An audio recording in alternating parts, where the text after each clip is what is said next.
Hey guys, it's Buzz Glover here. Long time no see. It's the first video I've recorded in quite some time. I've been pulled away, involved in a couple other things, and I wanted to get back and discuss the results from an email that I sent out to a lot of you. And thank you all that have that answered the email and went on and did the 2-question survey.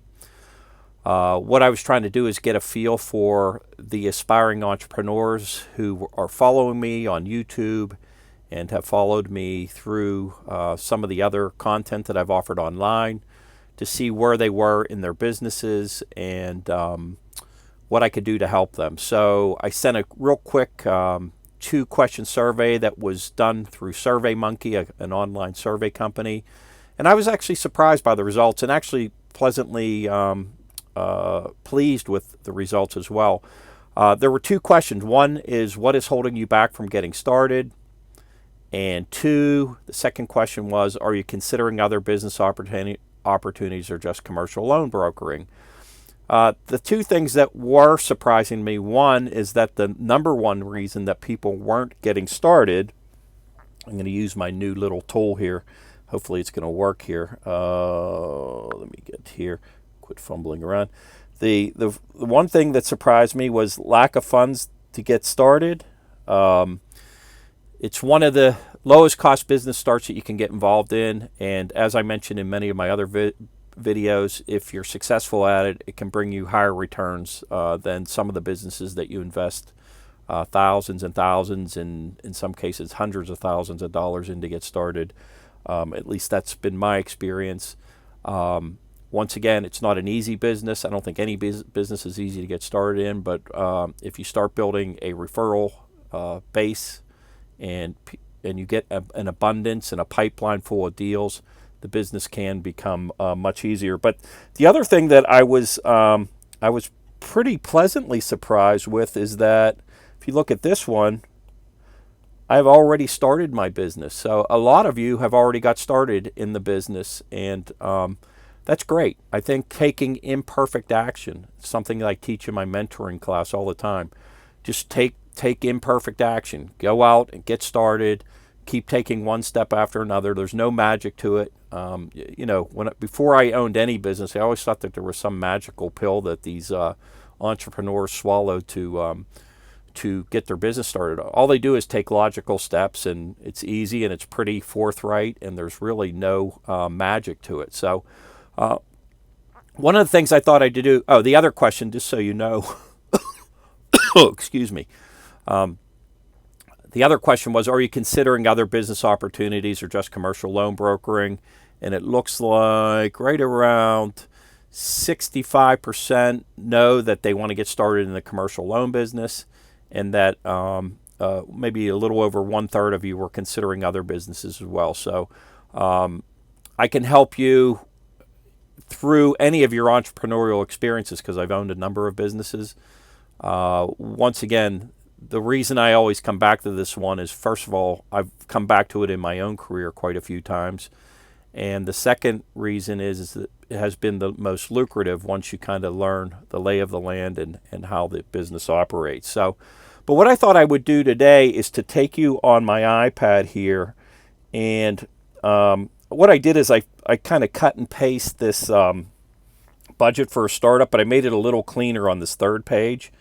And I wanted to go through and tell you which startup costs I think you absolutely need to do right when you get started, and the others that maybe you can put off for a while so you can make the startup cost less painful.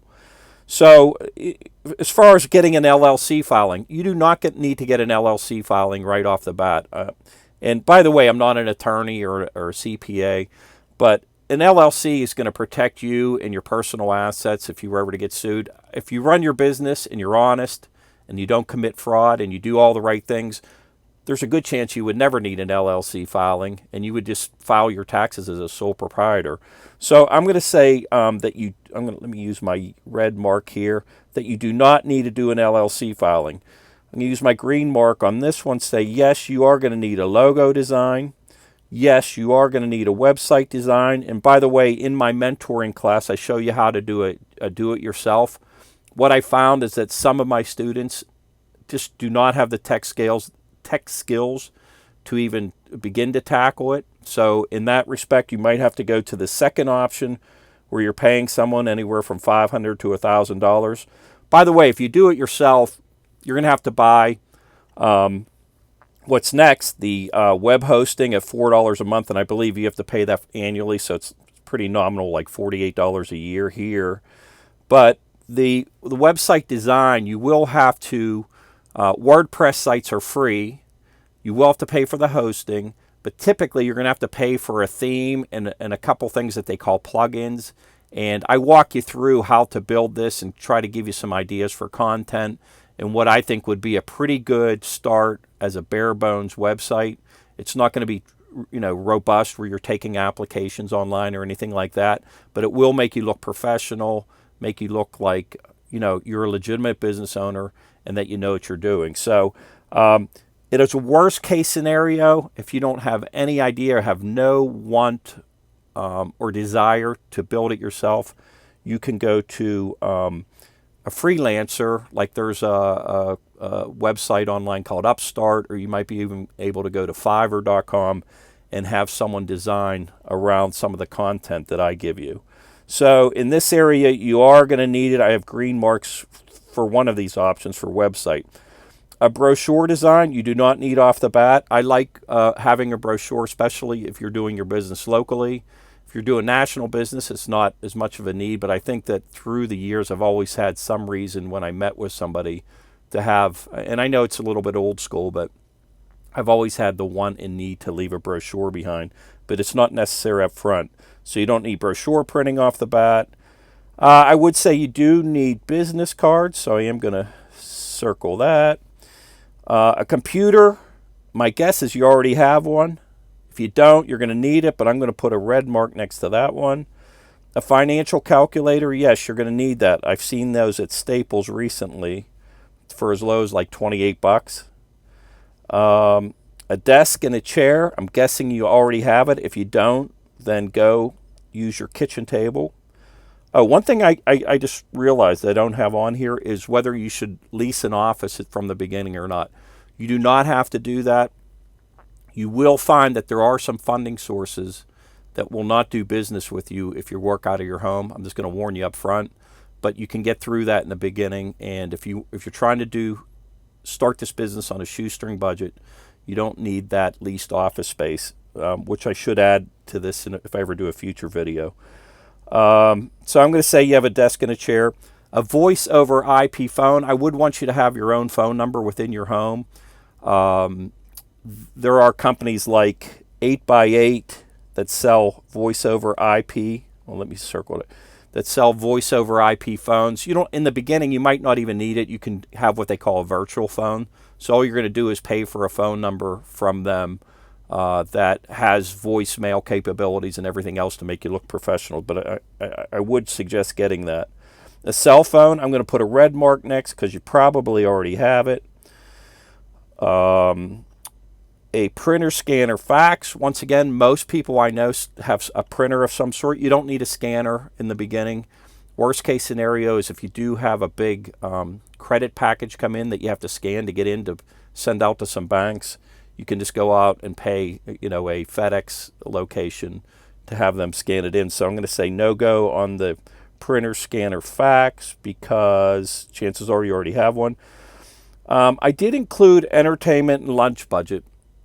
The one reason I included that is because I was always successful at getting lunch appointments, and I found out that it was much easier to get commitment from people and from referral sources when I would offer a lunch up to them. They were much more willing to take a meeting, probably because they're getting a free lunch, but it always worked for me. And in fact, early in my career, my goal was to get 2 lunches per week, and that seemed to work for me. So I was holding 8 lunches. I was trying to get 8 lunch appointments a month from various referral sources. Typically, they were equipment salespeople.